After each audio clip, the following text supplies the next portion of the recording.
आप किसी भी संगठन से जुड़े हुए हों, आप किसी भी पार्टी के सदस्य हों, आप किसी भी जाति समाज से जुड़े हुए हों, आपका इस वीडियो को देखना बहुत जरूरी है। हमारे समाज में जो समस्याएं हैं उनका हल कैसे हो सकता है उसकी पूरी जानकारी है। साथ ही 12वीं पास सभी उन बेरोजगार साथियों को तथा कितनी भी उम्र हो जो समाज सेवा के क्षेत्र में नौकरी भी करना चाहते हैं और समाज सेवा भी करना चाहते हैं, उनके लिए भी एक अच्छी नौकरी की जानकारी इस वीडियो में है। वीडियो को शेयर करें, सब्सक्राइब करें, क्योंकि गांधी टीवी पूरे देश में एकमात्र वह समाचार माध्यम है जो मिशन मोड पर काम करता है। अर्थात कोई समस्या आ जाए तो उस समस्या के हल होने तक उस कार्य को गांधी टीवी करता रहता है। यही कारण है कि गांधी टीवी जिन समस्याओं में गया है उन समस्याओं के हल के लिए आज उन समस्याओं से जुड़े हुए हजारों लोगों का संगठन खड़ा हो चुका है। यह राष्ट्र निर्माण के लिए हमारा योगदान है। यह राष्ट्र को विश्व गुरु बनाने के लिए हमारी एक अच्छी पहल है। जुड़िए इस अभियान से। गांधी टीवी को सब्सक्राइब करिए और शेयर करिए और हमारे इस अभियान से जुड़कर राष्ट्र सेवा में अपनी महत्वपूर्ण भूमिका निभाइए। आवश्यकता आविष्कार की जन्नी होती है। जब हम किसी खेत में फावड़े से काम कर रहे होते हैं और फावड़े का हत्था अगर ढीला हो जाता है तो उसको टाइट करने के लिए एक नुकीला कहीं ना कहीं से लकड़ी या कील उसमें ठोकते हैं, वह आविष्कार है। इसी प्रकार जब हम जयपुर से बाहर निकले तो घुमंतु समाज की दयनीय हालत को देखा। वो लंबे समय से चरागा की भूमि में या अन्य भूमि में बिना पट्टे के, बिना पानी के, बिना बिजली के, बिना मकान के रह रहे। सोचिए, गर्मी और सर्दी में हमने उस घुटन को महसूस किया जो घुमंतु समाज के छोटे छोटे बच्चे झेल रहे थे। उन बहनों के दर्द को महसूस किया जो अपने कोख में बच्चों को पाल रही थी। बड़ी दयनीय हालत, वृद्ध तो बहुत दयनीय हालत।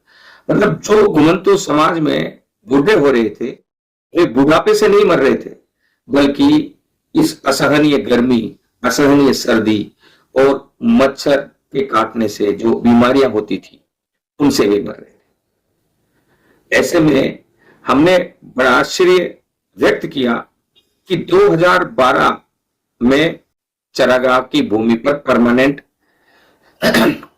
2021 में चरागाह की भूमि पर परमानेंट स्टे लगा। 2019 में चरागाह की भूमि पर पट्टे देने के आदेश हमारी सरकार ने दिया।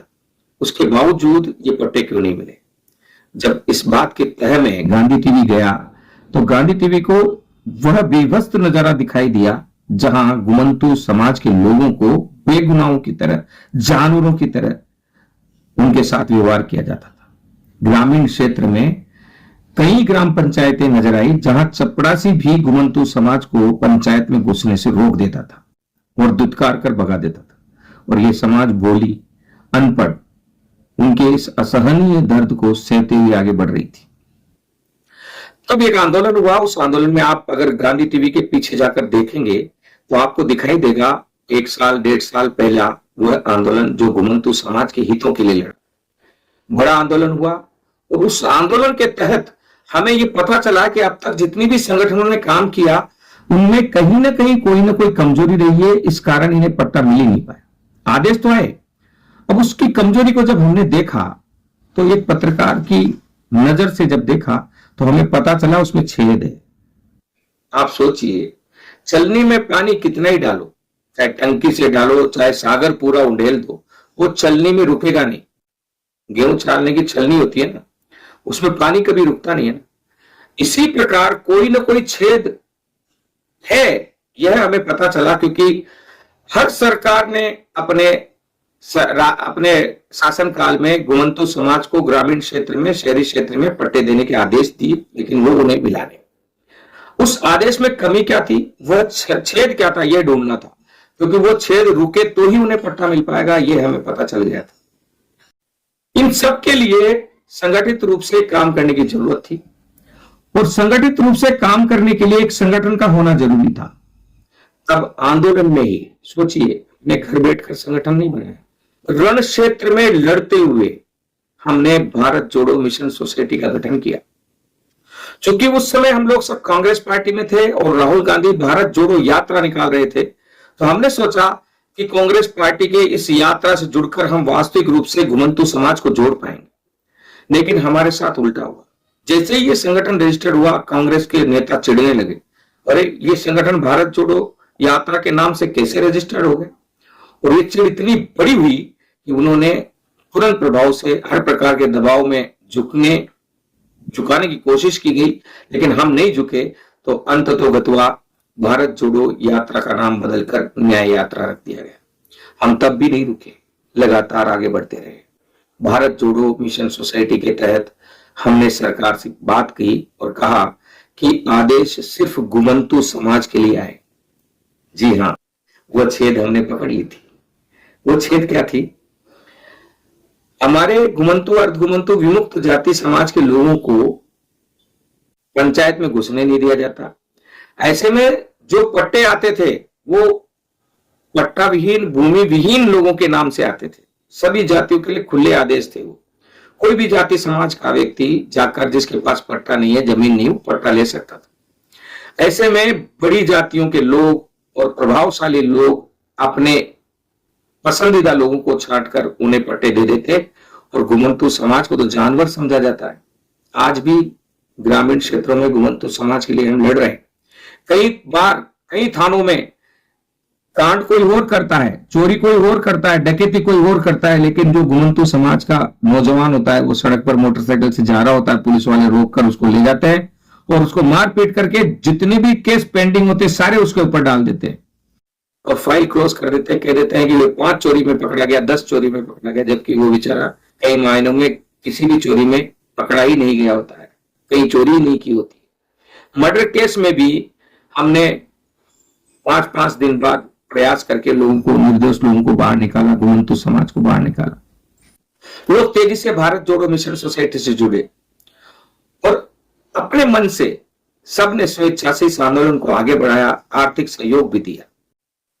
और वह दिन भी आया जब आरएसएस के 3 दूत, राष्ट्रीय स्वयंसेवक संघ के 3 दूत हमारे धरने के समय पर हमसे मिलने आए और कहा कि आप धरना क्यों दे रहे हो। हमने कहा साहब ये मामला है।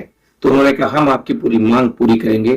तब भारत जोड़ो मिशन सोसाइटी के प्रमुख पदाधिकारियों ने, पंच पटेलों ने बीजेपी ग्रहण की विधानसभा चुनाव से पहले।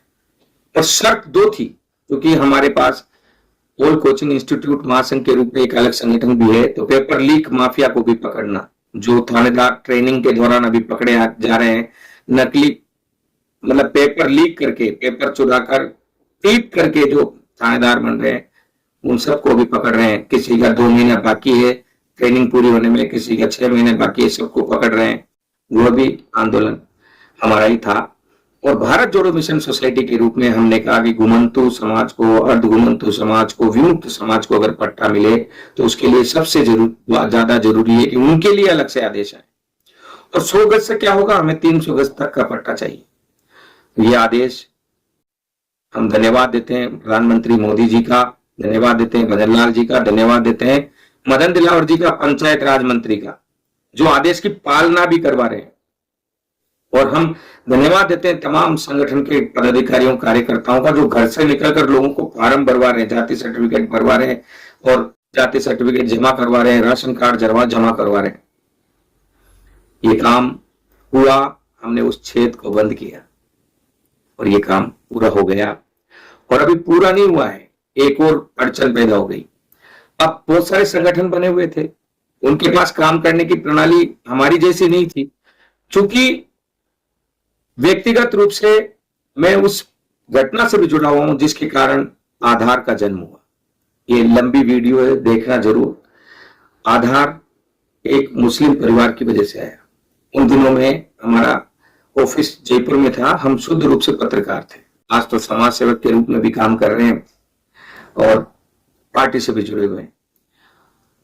एक परिवार जो मुस्लिम परिवार था, वो कश्मीर घूमने गया। जिस होटल में वो ठहरा था वहां आतंकवादियों ने भी पनाह ली। पुलिस को पता चला, छापा पड़ा, आतंकवादी भाग गए, ये परिवार वहां पकड़ा गया।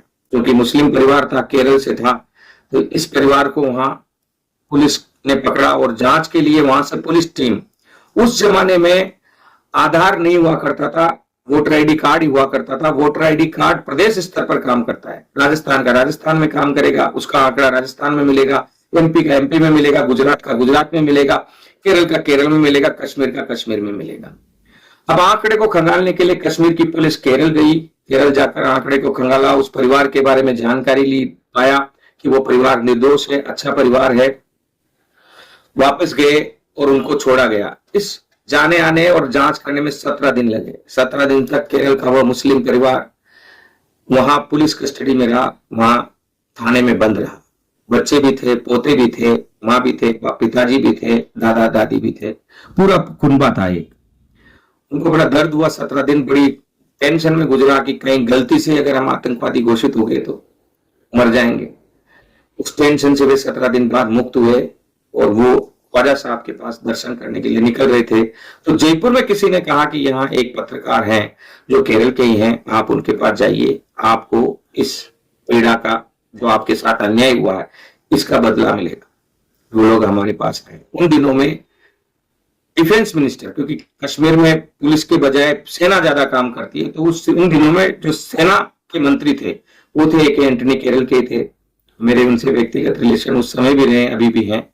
तो मैं उनके पास जाता आता रहता था। तो मैंने एक पत्र बनाया पूरा और कहा कि एक ऐसा आधार होना चाहिए जिससे हिंदुस्तान का कोई भी नागरिक हिंदुस्तान के किसी कोने में खड़ा हो, वह कह सके कि मैं हिंदुस्तानी। और उस पत्र में जो आधार शब्द बार बार रिपीट हुआ और जो प्लानिंग लिखी, पूरा प्लान लिखा कि इस तरीके से ये चीजें हो सकती है, जो आज हो रही है वो तो 5% मात्र है, अभी बहुत कुछ होना है। उस सारी चीजों को समावेश किया गया और आधार का जन्म हुआ। तो आधार के जन्मदाता के रूप में इस ईश्वरीय शक्ति ने इस छोटे से पत्रकार का इस्तेमाल किया। उसके बाद हमने कोचिंग हब के रूप में यहां काम किया, 600 करोड़ का कोचिंग हब लेकर आए। अब चूंकि मैं पत्रकार हूं, बड़ा व्यवसायी नहीं हूं, मैं खुद किराए से रहता हूं, लेकिन समाज के लिए कुछ करना चाहता हूं। समाज में दबे कुचले निचले स्तर पर खड़े दलित समाज के लिए मैं कुछ करना चाहता हूं। धरना प्रदर्शन करने से कुछ नहीं होगा। जाति सर्टिफिकेट के लिए और जितने भी पट्टों के लिए, मकान के लिए, सबके लिए लगातार धरना प्रदर्शन कई सालों से हो रहा है, अभी तक कुछ नहीं हुआ। पहली बार हमने योजनाबद्ध तरीके से काम किया। जिस प्रकार आधार के लिए योजना बनाई, उसी प्रकार घुमंतु समाज को पट्टा मिले उसके लिए योजना बनाई। छेद को, चलने के छेद को बंद किया। आज घुमंतु समाज के लिए ही पट्टा आया है। घुमंतु, अर्ध घुमंतु, विमुक्त समाज के अलावा किसी को पट्टा मिल ही नहीं सकता, चाहे वो कितनी ही बड़ी जाति का हो, चाहे वो कितना ही अमीर व्यक्ति हो, चाहे वो कितना ही प्रभावशाली हो, आदेश ही उसी हिसाब से आए। तो हम योजनाबद्ध तरीके से आगे बढ़े। सैकड़ों हजारों लोग हमारे साथ जुड़े, जिसको जितनी क्षमता थी उतना हमें चंदा भी दिया और उससे हमने यहाँ ऑफिस डाला जयपुर में। जयपुर में, राजधानी में आज दूर दराज से घुमंतु, अर्ध घुमंतु, विमुक्त जाति के लोग अपनी समस्या लेकर आते हैं। उनके लिए हमारे पास एक अधिवक्ता भी है जो सुप्रीम कोर्ट तक लड़ते हैं। हम उनके लिए भी काम कर रहे हैं। लिहाजा जिनको पट्टे मिल गए उन्हें घर नहीं बैठना है, वे भी हमारे साथ जुड़े, क्योंकि उन्हें मकान भी हम दिलाएंगे और जल्दी दिलाएंगे। लगातार आदेश के आदेश आते रहेंगे। तो हमारा लक्ष्य सबसे पहले पट्टा दिलाना और उसके बाद जिनको पट्टा मिल गया उनको मकान दिलाने के लिए काम करना। और जिनको मकान मिल जाएगा उनकी आर्थिक उन्नति के लिए, सामाजिक उन्नति के लिए, राजनीतिक उन्नति के लिए कार्य करना। तो अलग अलग संगठनों से लोग टूट टूट कर हमारे पास आ रहे हैं। भारत जोड़ो मिशन सोसाइटी से जुड़ रहे हैं। ये आंदोलन है, आजादी की क्रांति है। ये दूसरी आजादी है जो आज तक हमें नहीं मिली थी, जो हमें समाज में सम्मान और समाज में बराबरी का दर्जा और आर्थिक उत्थान और शैक्षणिक उत्थान देगा। हम नशा मुक्ति के अभियान भी चलाते हैं। हमारी सभाओं में बीड़ी सिगरेट मना है। हम उस समय भी जातीय सर्टिफिकेट का मामला हमारे पास आया था, तो हमने मना कर दिया क्योंकि हम लक्ष्य पर चल रहे थे। सारे काम लेकर पब्लिक को इकट्ठा कर धरना प्रदर्शन करना हमारा मकसद नहीं। हम हल चाहते हैं। एक मामला हल हो चुका है और कैसे हल होगा यह पहली बार सरकार ने दिखाया है। इसलिए बहुत बहुत धन्यवाद मदन दिलावर जी। वे उन्हें मैं बचपन से जानता हूं। जब वे साइकिल पर कपड़े की गठरी बांधकर बेचा करते थे, तब भी वे समाज में जागृति लाया करते थे, समाज के लोगों को आगे बढ़ने के लिए कहा करते थे। सोचिए, इंजीनियरिंग करने के बाद एक युवा, उस जमाने में जब नौकरियों की अपार संभावनाएं थी, कहीं भी इंजीनियर बन सकते थे, लेकिन नहीं बने। वे संगठन से जुड़े और लगातार संगठन से जुड़कर काम करते रहे। अपने बड़े भाई की दुकान से कपड़ों की गठरी लेते, साइकिल के पीछे बांधते और प्रचार करते, और साथ में व्यापार भी करते, कपड़े भी बेचा करते थे। मेरी मम्मी, चूंकि हम केरल के हैं, तो साड़ी पहना करती थी, तो साल में 2 या 3 बार साड़ी उनसे लिया करती थी। हमारे घर के बाहर, मुझे आज भी पता है, एक पेड़ था, उसके नीचे आकर थका हुआ वह युवा, मैं छोटा सा था, हमारी माँ से कहता, बहन जी पानी पिलाओ, मैं ही जग लेकर जाता। जब वे विधायक बने तो उन्होंने भ्रष्टाचार के खिलाफ आंदोलन किया, छापे डालते थे, बसों में कंडक्टरों को पकड़ते थे, थानों में घुस जाया करते थे, वेश बदल कर थानों में घुस जाया करते थे, आम नागरिक बनकर। उस युवा विधायक से हमने प्रेरणा ली, उसी समय ठान लिया था कुछ अच्छा करना है। अफसोस पार्टी गलत चुनी, कांग्रेस के साथ लंबे समय से रहे, लेकिन जुड़े हम दिलावर जी भाई साहब से रहे, वो प्रेरणा है हमारे लिए। एक बार गुरु पूर्णिमा का दिन जब मैं उनकी गुरु दक्षिणा देने गया, तो उन्होंने कहा कि कठिन नगर है, मुझे गुरु बनाओगे तो बहुत तपना पड़ेगा। मैंने कहा तपने के लिए तैयार है, और आज तक तप रहे। इन सब के बीच में दर्द तब होता है जब कुछ लोग हमें कहते हैं कि ये संगठन तो काम नहीं करता है, ये संगठन फालतू बातें करता है। हम उनसे कहते हैं कि आप ऑफिस आइए, ऑफिस को देखिए, आपके लिए यहाँ स्टाफ रखा हुआ है, ऑफिस का किराया जा रहा है, और हम आपके लिए काम कर रहे हैं। अगर यहाँ ऑफिस नहीं होता तो हम लगातार काम नहीं कर पाते। आज जयपुर में भी सैकड़ों बस्तियों को हमने जोड़ा है, हमारे साथ जुड़े हुए हैं। शहरों में ये पट्टा अभियान अब आएगा, गांव में पहले आ चुका है। अब जातीय सर्टिफिकेट के बारे में हम आपको कहना चाहते हैं कि हम उसकी स्टडी कर रहे हैं, अध्ययन कर रहे हैं। ज्ञापन देकर चले जाने से काम नहीं होगा, हमें खुद को सरकार बनना होगा, हमें खुद को हल देना होगा, हमें खुद को पूरा काम हाथ में लेकर करना होगा। अधिकारियों के मेज पर बैठना पड़ेगा, मंत्रियों के मेज पर बैठना पड़ेगा, मुख्यमंत्री की मेज पर बैठना पड़ेगा, तब जातीय सर्टिफिकेट से संबंधित मामले हल होंगे। आधे हल मैं आपको बता देता हूं, जितनी मेरे पास जानकारी आई है। दादाजी अलग जाति के हैं, पोता ने अलग जाति सर्टिफिकेट बना लिया। ये हमारे समाज के नेताओं की वजह से शायद हो रहा है, या फिर किसी और कारण से हो रहा है, या अपने निजी स्वार्थ के कारण हो रहा है कि दादाजी ओबीसी में है और बेटा एससी में आकर ज्यादा फायदा लेना चाहता है। तो ये गलत है। दादाजी जिस जाति के हैं, पोते को उसी जाति का सर्टिफिकेट मिलेगा। आजकल जांचने के सिस्टम ऑनलाइन है, और आपकी सर्टिफिकेट, जाति सर्टिफिकेट बनाने में पटवारी और सरपंच का रोल है। वो सरपंच तो जानते हैं कि आपके दादाजी किस जाति के हैं, भटक जाएगा। और अगर आप बना भी लोगे, तो जब भी आपकी आने वाली पीढ़ी को कोई सरकारी नौकरी मिलेगी, तब कोई भी छोटी सी शिकायत कर देगा तो वो नौकरी कैंसिल हो जाएगी। और यही नहीं, अगर आपको कोई सरकारी अनुदान मिल रहा है और आपने जाति बदल कर एससी के रूप में वो अनुदान प्राप्त कर लिया है, और आपने उस अनुदान को खर्च भी कर दिया है, और फिर किसी ने अगर शिकायत कर दी कि नहीं इनकी मूल जाति तो ओबीसी में है, तो वो पूरी की पूरी आपसे वसूली जाएगी। आपको गुमराह करने के लिए नहीं, सच्चाई पर चलने के लिए प्रेरित करने के लिए गांधी टीवी काम करता है। इसलिए हम उसको स्टडी कर रहे हैं। उस जाति बागरी, बावरी, मोगिया, बागरिया, कालबेलिया, जोगी, इनमें जितनी भी समस्याएं आ रही है, सबका हम अध्ययन कर रहे हैं। सबके गजट नोटिफिकेशन निकाल रहे हैं। पूरा दिल्ली से लेकर जयपुर तक के जितने भी कागज चले हुए सबको निकाला जा रहा है। 3-3 वकील बिठा दिए हैं। हम बैठेंगे, कुछ पत्रकार और साथी बैठेंगे, अध्ययन करेंगे कि कहां गलती है। उसमें भी चलनी में छेद है, उस चलनी के छेद को भी बंद करना है। तो साथियों, जो सक्षम है वे जुड़े। सुभाष चंद्र बोस घर से अकेले खाली हाथ रात को निकले थे, और उन्होंने कहा था जिसके पास तन है वो तन दे, जिसके पास मन है वो मन दे, जिसके पास धन है वो धन दे। तुम मुझे खून दो, मैं तुम्हें आजादी दो। हम भी खाली हाथ निकले हैं, किराए से रहने वाले लोग हैं, लेकिन जो समाज मदद कर रहा है उससे समाज की लड़ाई लड़ रहे हैं। 1.5 साल के वीडियो चिल्ला चिल्ला कर कहते हैं कि हम कहां कहां गए हैं। 12 जिलों का दौरा किया है और उसके बावजूद कुछ सामाजिक संगठन के लोग हमें बदनाम करते हैं। हम उन लोगों की तरह नहीं जो कच्ची बस्ती बचाने के नाम पर आते हैं और कच्ची बस्ती की जमीनों को बेचकर करोड़पति बन जाते हैं। समाज के ऐसे बहुत सारे नेता आप जानते हैं, हाल ही के दिनों में बहुत सारे नेता पनप रहे हैं, हम ऐसे नहीं। हम ईमानदारी से आपके पास आ रहे हैं, जो चंदा आप दे रहे हो वो ले रहे हैं और उसी से आपकी लड़ाई लड़ रहे हैं। हमारी तनख्वाह कहीं नहीं है। आज सुबह बात हुई, पिछले 1.5 साल से कहीं नौकरी नहीं है। अगर मैं नौकरी करने जाऊं तो मेरे पढ़ाई के हिसाब से मुझे कम से कम 80-90 हजार रुपए महीना कम से कम मिल सकता है। इतनी पढ़ाई मेरी है, इतना अनुभव मेरा है।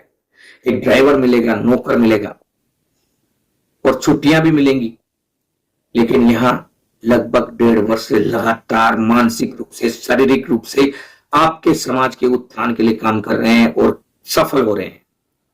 आपको चुनना है, सफल होते हुए संगठन के साथ चलना है, योजनाबद्ध तरीके से काम करना है। सरकार जो आपके लिए भेज रही है वह आप तक पहुंचे, इसके लिए छलनी के छेद को ढूंढकर उसको बंद करने की क्षमता रखने वाले संगठन को आगे बढ़ाना है, या राजनीति में अपना उल्लू सीधा करने के लिए, नेतागिरी करने के लिए, नेता बनकर गरीबों की झोपड़ियों को बेचकर भूमाफियाओं को और उनसे पैसा वसूल कर करोड़पति बनने के लिए जो काम करते हैं, उन लोगों के संगठन से जुड़ना है। मेरी जान की बाजी लगी हुई है। भूमाफिया मेरे दुश्मन है। जयपुर में कई बस्तियों को भूमाफिया बेच रहे हैं औने पौने दामों में, वहां हम लड़ रहे हैं। वो लोग कभी भी मुझे जान से मार सकते हैं, लेकिन मेरे मौत से पहले मैं मेरे जैसे बहुत से युवाओं को इस संगठन में खड़ा कर समाज के उत्थान को निश्चित करके जाना चाहता हूं। जुड़िए, यह आंदोलन सामाजिक क्रांति का है। यह आंदोलन हमारे समाज को दबे कुचले दलित वर्ग को बराबरी का सम्मान दिलाने का आंदोलन है। और इसमें बहुत से पत्रकार आपके साथ हैं, बहुत से अधिवक्ता आपके साथ हैं, ऊंची जाति के लोग भी हैं, ब्राह्मण जाति के लोग भी हैं जो इस प्रकार के सुधार में काम करना चाहते हैं। ऐसा नहीं है कि हर उच्च वर्ग का व्यक्ति दलितों को कुचलने वाला है, अच्छे लोग भी हैं। वे सब आ रहे हैं। हम सब इकट्ठे होकर जब संगठित रूप से आगे बढ़ेंगे, पूरा अध्ययन कर आगे बढ़ेंगे, तब हमारी कमियां, हमारे कष्ट मिटेंगे। तो जिनको पट्टा मिलेगा वो भी ध्यान रखें, उन्हें मकान के लिए प्रयास करने हैं, और अगर अच्छा लगता है तो हमारे साथ जुड़िए, नहीं तो आप अपने स्तर पर आगे बढ़ सकते हैं। इसके अलावा जिन्हें पट्टा नहीं मिल रहा है, जिन्हें जातीय सर्टिफिकेट में दिक्कत आ रही है, वो लोग सब हमारे साथ जुड़े। आप और हम मिलकर एक सक्षम समाज बनाएंगे, नया समाज बनाएंगे और ताकत रखेंगे और अपनी परंपराओं को भी साथ रखेंगे। बहुत से पंच पटेले वो मेरे को जानते हैं, मेरे से बात करते रहते हैं। वो सामाजिक संगठनों के जरिए, अपने पंचायतों के जरिए समाज में सुधार का कार्य कर रहे हैं। शुरू हो चुका है सुधार का कार्य। पंच पटेल जो अच्छे हैं वे लगातार समाज के मामलों को हल कर रहे हैं। उनका भी आशीर्वाद हमें मिले, इसकी गुजारिश है। तो आप सबको धन्यवाद। अगर मुझसे गलती हुई है, भारत जोड़ो मिशन सोसाइटी के प्रदेश अध्यक्ष के रूप में या अन्य रूप में, या मेरे किसी संगठन के साथी के द्वारा कोई गलती हुई है, या अन्य सदस्यों के रूप में कोई गलती हुई, तो उन सबको क्षमा करो। एक होने का वक्त है। सरकार देने के मूड में है, लेकिन उसे कांग्रेस बीजेपी कर समाप्त मत करो। बीजेपी के साथ चलते हुए बीजेपी से बहुत कुछ ले सकते हो। बीजेपी के खिलाफ धरना देकर आप कुछ नहीं लगोगे। दिमाग से इस्तेमाल करो, अपना दिमाग को इस्तेमाल करो। आप सोच लो, बीजेपी के खिलाफ धरना प्रदर्शन करने से आपको क्या मिलेगा। जब बीजेपी देने के लिए तैयार है, हम बैठेंगे ना मुख्यमंत्री के साथ, हम बैठेंगे तमाम मंत्रियों के साथ, तमाम अधिकारियों के साथ। सीधे आइए, कोई धरना प्रदर्शन की जरूरत नहीं। प्लान करिए, उस छेद को ढूंढिए जहां से ये हमारे पास जो आ रही है आर्थिक सहायता या जो भी सहायता है वो बहकर जा रहा है। फिर उसके बाद सरकार के पास जाके कहेंगे इस छेद को बंद करो, तो हमने कर दिया ना पट्टे में। ऐसे ही बाकी कामों में भी करेंगे। जुड़िए, यह आंदोलन है, ये मेरा नहीं, आपका नहीं, पूरे समाज का आंदोलन है। सभी संगठन से जुड़े हुए सामाजिक नेताओं का आंदोलन है। सभी सामाजिक संगठन के नेताओं का आंदोलन है। एक संगठन जब आगे बढ़ रहा है तो सबको उसकी मदद करनी चाहिए। और जो लोग कहते हैं कि आज तक कुछ नहीं हुआ, उन्हें हमने करके दिखाया है। मैं एक उदाहरण दे रहा हूं। दिल्ली पर राज कांग्रेस ने भी किया, बीजेपी ने भी किया, आम आदमी पार्टी अचानक आई। आज शिक्षा का स्तर वहां पर अच्छा है, आज चिकित्सा का स्तर वहां पर अच्छा है, अच्छा है, सभी दलों में है। मोदी जी बहुत अच्छा काम कर रहे हैं, उसकी हम तारीफ करते हैं। मोदी जी नहीं होते और भजन लाल शर्मा जी नहीं होते मुख्यमंत्री, और मदन दिलावर जी नहीं होते, और घुमंतु प्रकल्प के राष्ट्रीय अध्यक्ष नहीं होते दुर्गादास जी, और जो प्रदेश अध्यक्ष है महेंद्र जी, ये लोग नहीं होते तो ये आंदोलन खत्म हो जाता, ये आदेश आता ही। दुर्गादास जी से घंटों इसकी चर्चा हुई, उनको समझाया है, उनको समझ में आया, उसके बाद उन्होंने प्रधानमंत्री तक बात को पहुंचाया, प्रधानमंत्री से मुख्यमंत्री के पास आया, मुख्यमंत्री और मदन दिलावर जी ने मिलकर इसको लागू कर दिया है। तो हम चाहते हैं कि इन 5 सालों में घुमंतु समाज में कोई भी व्यक्ति आवास विहीन, जिसके ऐसा कोई व्यक्ति हो ही ना जिसके पास मकान नहीं है, सबको मकान मिले, और मकान मिलने के बाद आर्थिक कोई छोटी मोटी किराने की दुकान लगाने के लिए मदद भी मिले, सब कुछ मिलेगा, क्योंकि यह हमारे समाज की आजादी की लड़ाई है। हम वास्तविक रूप से आज आजाद हुए हैं, इस 2 अक्टूबर को हम आजाद हो रहे हैं, और इसके बाद इस आजादी का पूरा फायदा लीजिए, सरकार का धन्यवाद दीजिए, और सरकार से जो चाहिए सरकार के साथ चलते हुए लीजिए। जय हिंद, वंदे मातरम, जय जगत, खम्मा गणी, जय बाबा रामदेव की।